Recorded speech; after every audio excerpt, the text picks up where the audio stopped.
மிகப்பெரிய கிருமி எது? மிக மோசமான கிருமி எது? கொரோனா வைரஸா? ஹெச்ஐவி வைரஸா? பாக்டீரியாவா?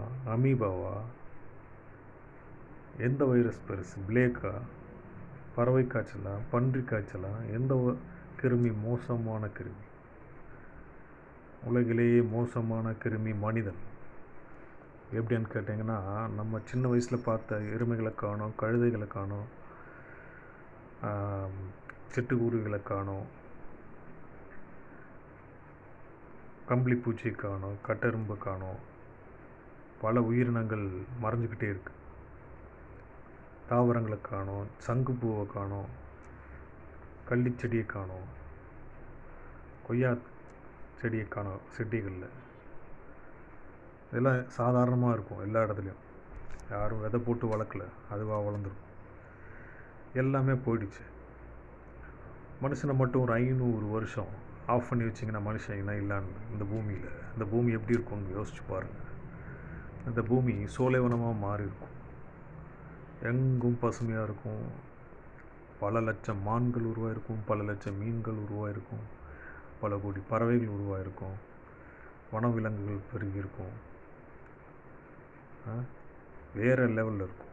நீங்கள் உருவாக்கி வச்சுருக்க மாடை, மாளிகை, காரு, பங்களா எல்லாமே மரமாக மாறி இருக்கும்.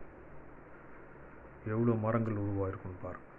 எவ்வளோ செடிகள், எவ்வளோ தாவரங்கள், எவ்வளோ புது புது தோற்றங்கள் நடந்திருக்குன்னு யோசிச்சு பாருங்கள். நீங்கள் தடுத்து நிறுத்துகிற அந்த கிருமி, உங்களால் மனிதன் என்ற கிருமி தடுத்து நிறுத்துறதால தான் இந்த இயற்கை சுழற்சி நிற்கிது.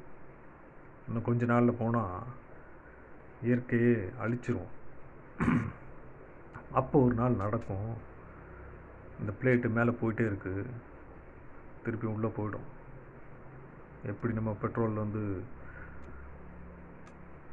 பழைய யுகத்தில் இறந்த தாவரங்கள், மரங்களோ, உயிரினங்களோட இதைத்தான் நம்ம க்ரூட் ஆயிலை யூஸ் பண்ணுறோமோ, அது மாதிரி நம்மளை யூஸ் பண்ணுவாங்க அடுத்து வர தலைமுறை, அடுத்து வர மனித பிறப்பு. மனிதன் தோன்ற பல கோடி வருஷம் ஆகும். இந்த சைக்கிள் மனிதன் இறந்துட்டா, இந்த 800 கோடி பேர் இறந்துட்டா, அப்போ உலகிலேயே மிக மோசமான கிருமி யார்? பல லட்சம் உயிர்களை வாழக்கூடிய இந்த பூமியை தான் மட்டுமே வாழணும்னு நினைக்கிற மனித கிருமியை விட பெரிய கிருமி இருக்க முடியுமா? யோசிங்க.